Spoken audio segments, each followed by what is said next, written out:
ৰাজীৱ হদিয়াৰ ভূমি ষড়যন্ত্ৰৰে দখল কৰাৰ চেষ্টাক লৈ সৰব জাতীয় জনগোষ্ঠীয় দল সংগঠনৰ।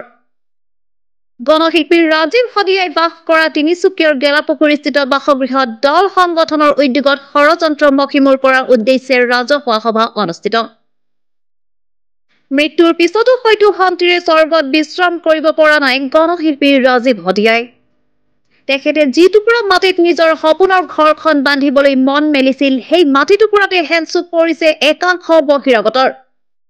ৰাজীৱৰ পৰিয়ালটোৱে বসবাস কৰা মাটি টুকুৰাৰ নামতে 50 লক্ষাধিক টকাৰ ঋণ লৈ এটা চক্ৰই জালিয়াতি কৰাৰ কথা পোহৰলৈ আহিছে, যাক লৈ এতিয়া চকু কপালত উঠিছে সকলোৰে। আনকি ইতিমধ্যে এই ঘটনাৰ ওপৰতো প্ৰতিক্ৰিয়া প্ৰকাশ কৰিছে আলফা স্বাধীনেও। জানিব পৰা মতে, ৰাজীৱ হদিয়াৰ পৰিয়ালটোৱে বসবাস কৰা তিনিচুকীয়াৰ গেলাপুখুৰীস্থিত মাটিডোখৰৰ স্বত্বাধিকাৰী মনোজ চুতীয়াই উক্ত মাটিখিনি ৰাজীৱৰ পৰিয়ালটোক দান দিবলৈ মনস্থ কৰিছিল। কিন্তু ভূমিৰ দান কাৰ্য সম্পাদন নহওঁতেই এই কথা পোহৰলৈ আহিছে যে মাটিৰ গৰাকী মনোজ চুতীয়াৰ অজ্ঞতেই দুগৰাকী ব্যক্তিয়ে মাটি টুকুৰাৰ নামত মনোজ চুতীয়াৰ নথি পত্ৰ থকাৰ স্বত্বেও তিনিচুকীয়াৰ গেলাপুখুৰীস্থিত ভূমি ষড়যন্ত্ৰৰে বনিয়া আনন্দ ৰাচিবাচিয়া আৰু পঞ্জাৱ নেচনেল বেংকৰ পৰিচালক অমিত ঝাই জালিয়াতি কৰি 50 লাখ টকাৰ ঋণ লৈ পলায়ন কৰিছে। ফলত এতিয়া বেংক কৰ্তৃপক্ষই উক্ত মাটিখিনি দখল কৰিবলৈ আগবাঢ়িছে।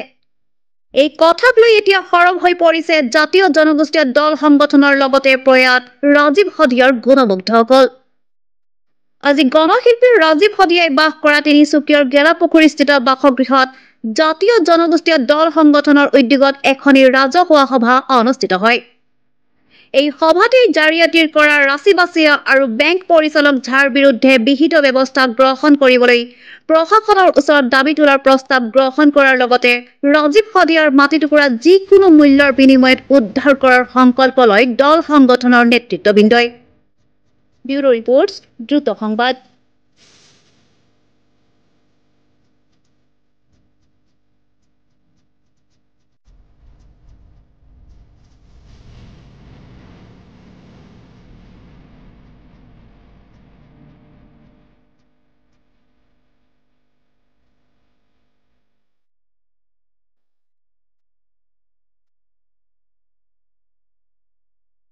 ৰাজীৱ হদিয়া মানে মৃত্যুত সঁচাই আমি মৰ্মাহত হৈছোঁ। তেওঁৰ নিচিনা এজন জাতীয়তাবাদী প্ৰকৃত নেতা আমাৰ মাজত গীতৰ জৰিয়তে এটা জাগৰণ তুলিছিল। তেওঁ আমাৰ সংগ্ৰামখনতো তেওঁৰ অৱদান আছিল।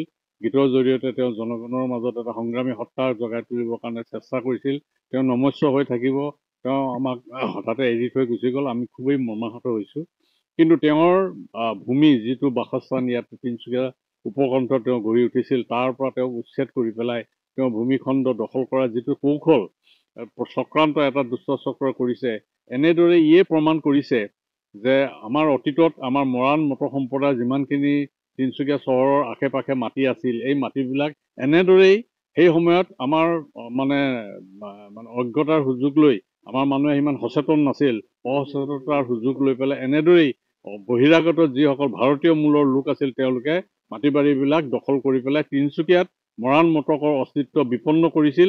আৰু শেহতীয়াকৈ এই ৰাজীৱ হদিয়াৰ মাটিখিনি দখল কৰি পেলাই এয়া এটা প্ৰমাণ কৰিছে যে সেই চক্ৰটো এতিয়াও সজীৱ হৈ আছে।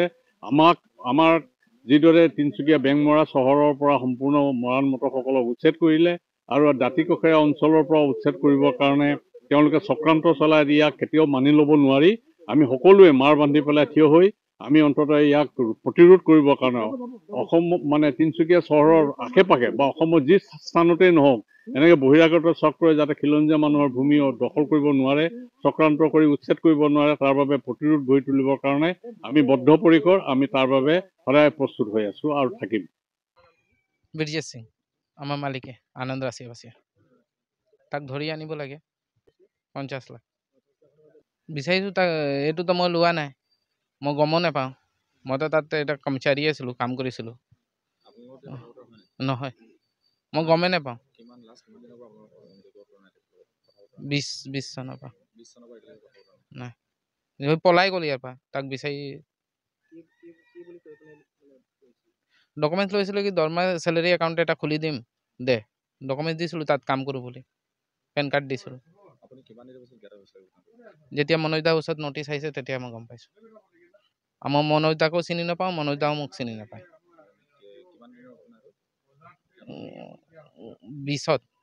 2019ত লোন হৈছে নেকি, এনেকুৱাই হৈছে, ইমান গম নাপাওঁ মই। এই আহিছে কি মনোজ দা গ্ৰান্টৰ হৈছে, মোৰ নামত লোন হৈছে BS ট্ৰেডিং বুলি এটা একাউণ্ট খুলি, মই সেইটো একো গমেই নাপাওঁ। ৰাজীৱ শদিয়াৰ যিডোখৰ মাটি, একমাত্ৰ মাটি টুকুৰা দুজন ব্যক্তিয়ে, আনন্দ নাচিৰ আৰু অমিত ঝা নামৰ দুজন ব্যক্তিয়ে ষড়যন্ত্ৰৰে হস্তগত কৰিব বিচাৰিছে। তেওঁলোকে জালিয়াতি কৰি এই মাটি টুকুৰাৰ নামত 50 লাখ টকা লোন লৈছে ব্ৰিজেশ সিং নামৰ এজন ব্যক্তিৰ নামত। গতিকে আজি গোটেই দল সংগঠনবিলাকে লগ হৈ এটা উমৈহতীয়া সিদ্ধান্ত লৈছে যে কোনো পধ্যেই এই মাটি টুকুৰা যাতে কোনেও লৈ ল'ব নোৱাৰে, তাৰ কাৰণে ব্যৱস্থা গ্ৰহণ কৰিবৰ কাৰণে আজি এখন উমৈহতীয়া সমিতি গঠন হৈছে। অসমবাসী ৰাইজে ইতিমধ্যে গম পাইছেই যে 50 লাখ টকা লোনটো আমাৰ অমিত ঝা আৰু আনন্দ নাচিৰ নামৰ দুজন ব্যক্তিয়ে ষড়যন্ত্ৰ কৰি ব্ৰিজেশ সিঙৰ নামত লৈছিলে। যিজন ব্ৰিজেশ সিঙৰ নামত লৈছিলে তেওঁৰ পেন কাৰ্ডৰ বাহিৰে একো ডকুমেণ্টেই নাই, আৰু ব্ৰিজেশ সিং হৈছে তেওঁৰ ইয়াৰ স্থায়ী বাসিন্দা নহয়। ব্ৰিজেশ সিঙৰ ঘৰ হৈছে উত্তৰ প্ৰদেশৰ। গতিকে তেওঁলোকে 2018 চনৰ মাৰ্চ মাহৰ 27 তাৰিখে এপ্লাই কৰিছে লোনটো, আৰু তেওঁলোকে 31 মাৰ্চত 3 দিনৰ ভিতৰত লোনটো চেংচন কৰিছে, আৰু কোনো নথি পত্ৰ নোহোৱাকৈ এই ঋণটো তেওঁলোকে প্ৰদান কৰিছিলে, আৰু ঋণটো চেংচন হোৱাৰ পাছতহে গোটেই ডকুমেণ্টবিলাক ছাবমিট কৰিছিলে। গতিকে ইয়াতে বুজা যায় যে গোটেই বিষয়টো এটা তেওঁলোকে জালিটোৱে এই ষড়যন্ত্ৰ কৰি তেওঁলোকে এই মাটিডোখৰ হস্তগত কৰিব বিচৰা এটা ষড়যন্ত্ৰ কৰিছে। গতিকে যিকোনো বিনিময়ত অসমীয়া ৰাইজে বিভিন্ন দল সংগঠনে ইয়াৰ বিৰুদ্ধে অৱস্থান গ্ৰহণ কৰিছে। গতিকে ৰাজীৱ শদিয়াৰ নামত এই মাটিডোখৰ থাকিবই লাগিব, ইয়াৰ যিকোনো বিনিময় ৰক্ষা কৰিব লাগিব, এয়া হৈছে আজি সভাৰ আহ্বান। গতিকে সমূহ অসমবাসী ৰাইজৰ আজি সভাই সহযোগিতা কামনা কৰিছে। অসমবাসী ৰাইজৰ পৰা সহায় সহযোগিতা আমি কৈছোৱেই যে আজি উমৈহতীয়া এখন দল সংগঠনৰ যোগেদি এখন সমন্বয় সমিতি গঠন কৰা হৈছে, আৰু নৈতিক দায়িত্ব অসমবাসী ৰাইজে এই ৰাজীৱ শদিয়া যিহেতু এটা জাতীয় আৱেগলৈ সৃষ্টি হ'ল, এইটো কেৱল এই মাটি টুকুৰা ৰাজীৱ শদিয়া হৈ থকা নাই। গতিকে জাতীয় আৱেগত কোনোবাই যদি আঘাত সানিব, তাৰ বিৰুদ্ধে অসমীয়া ৰাইজে থিয় নহ'ব, এনেকুৱা কথা হ'বই নোৱাৰে। গতিকে সেইকাৰণে আজি ৰাজহুৱা সভাত আজি সিদ্ধান্ত হৈছে যে অসমবাসী সকলো দল সংগঠন সকলো ৰাইজে একত্ৰিত হৈ উমৈহতীয়াভাৱে ইয়াৰ বিৰুদ্ধে যুঁজ দিব। আজি প্ৰয়াত ৰাজীৱ শদিয়া, গণশিল্পী ৰাজীৱ শদিয়া ডাঙৰীয়াৰ তিনিচুকীয়াৰ গেলাপুখুৰীস্থিত যিটো তেওঁৰ বাসভৱন আছিলে, য'ৰ পৰাই তেওঁ আচল সংগীত চৰ্চা শিল্প চৰ্চাবিলাক আৰম্ভ কৰিছিলে, সেই গোটেই মাটিডোখৰতে আচলতে যোৱা কিছুদিন ধৰি অসমৰ ৰাইজে দেখিছে সেই মাটি টুকুৰাক লৈ এটা বিতৰ্কৰ সৃষ্টি হৈ আছে। আৰু দুজন আচলতে বহিৰাগত বনিয়াই, এজন আনন্দ ৰাচিৱাচিয়া আৰু এজন বেংকৰ মেনেজাৰ অমিত কুমাৰ ঝা, এই দুজন ব্যক্তিয়ে আচলতে মনোজ চুতীয়া নামৰ যিগৰাকী মাটিৰ গৰাকী আৰু ৰাজীৱ শদিয়াৰ নামত যিডোখৰ মাটি দান দিয়া আছিলে, এই গোটেই মাটি টুকুৰা এই দুজন বহিৰাগত বনিয়াই ৰাজীৱ শদিয়া বা মনোজ চুতীয়াৰ পৰা তেওঁলোকে খুব কুট কৌশল কৰি তেওঁ আচলতে দালালি 2 নম্বৰী কৰি আচলতে কাঢ়ি লৈ গ'ল, আৰু সেই মানুহ দুজন এতিয়া অসমত নাই, তেওঁ অসমৰ পৰা পলাই গ'ল। গতিকে এই বিষয়টো ইতিমধ্যে অসমৰ ৰাইজ বা তিনিচুকীয়াবাসী ৰাইজ অৱগত, আৰু যিহেতু ৰাজীৱ শদিয়া এতিয়া তিনিচুকীয়া নহয় সমগ্ৰ অসমবাসীৰ ৰাইজৰ বাবে এক আৱেগ, তেওঁ এক জাতীয় আৱেগত পৰিণত হৈছে।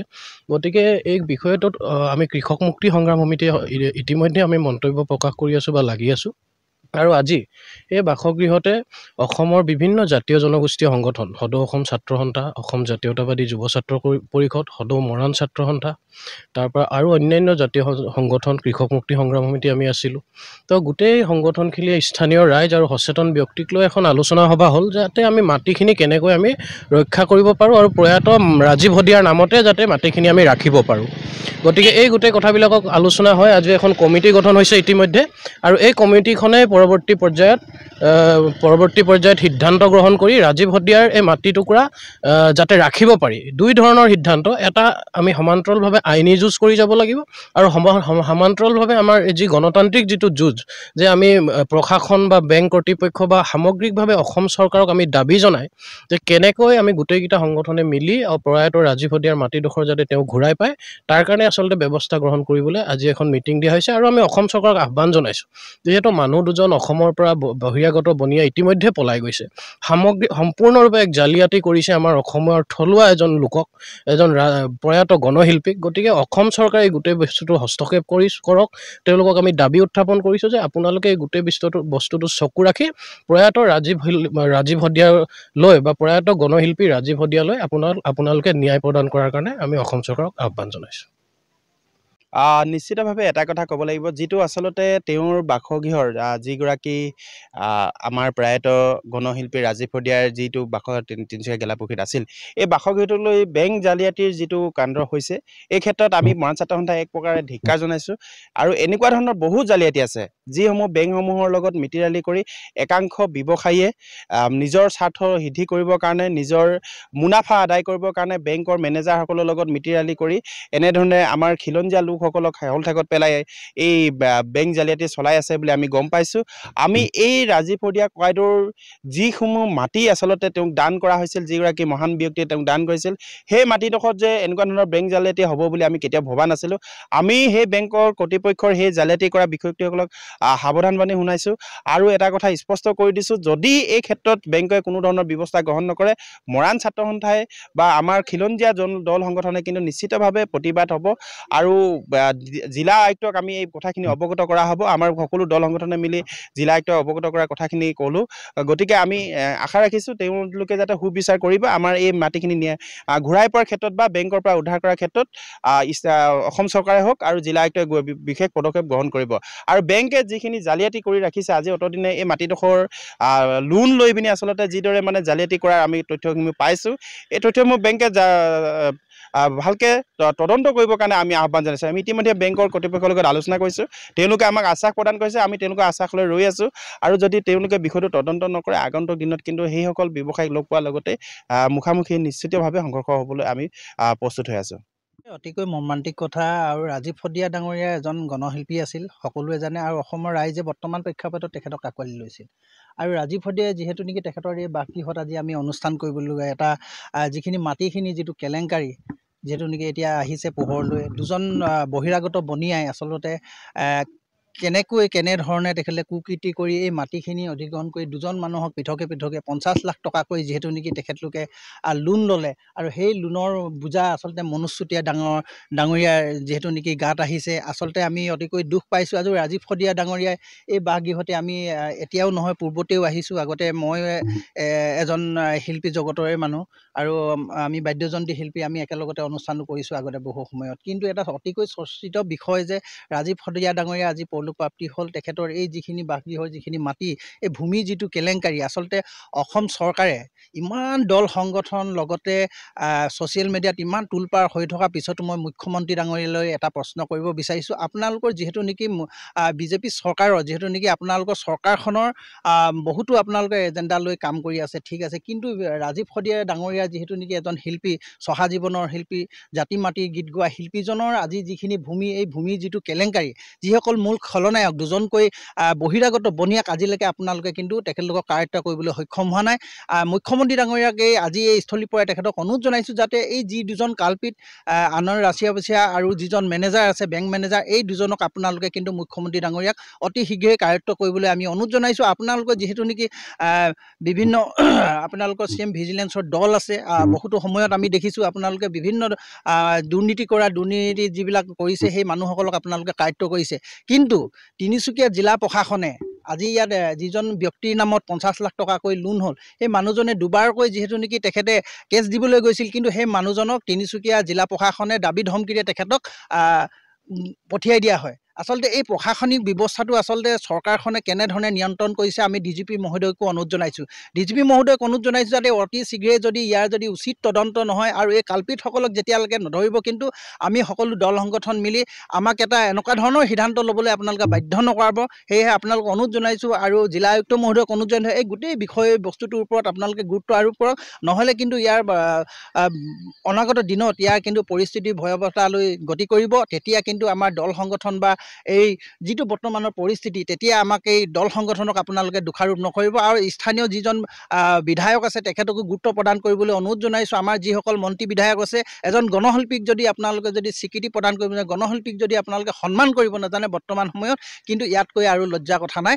এইখিনিকে ক'লোঁ আৰু পৰৱৰ্তী সময়ত যদি ইয়াৰ ওপৰত যদি আপোনালোকে ভাল ব্যৱস্থা প্ৰশাসনৰ তিনিচুকীয়া প্ৰশাসনিক যদি ব্যৱস্থাটো যদি ভাল ধৰণে নলয়, কিন্তু ইয়াৰ ওপৰত আমি সকলো দল সংগঠন মিলি আমি কিন্তু আন্দোলনৰ কাৰ্যসূচী কৰিবলৈ আমি বাধ্য হ'ম। ধন্যবাদ।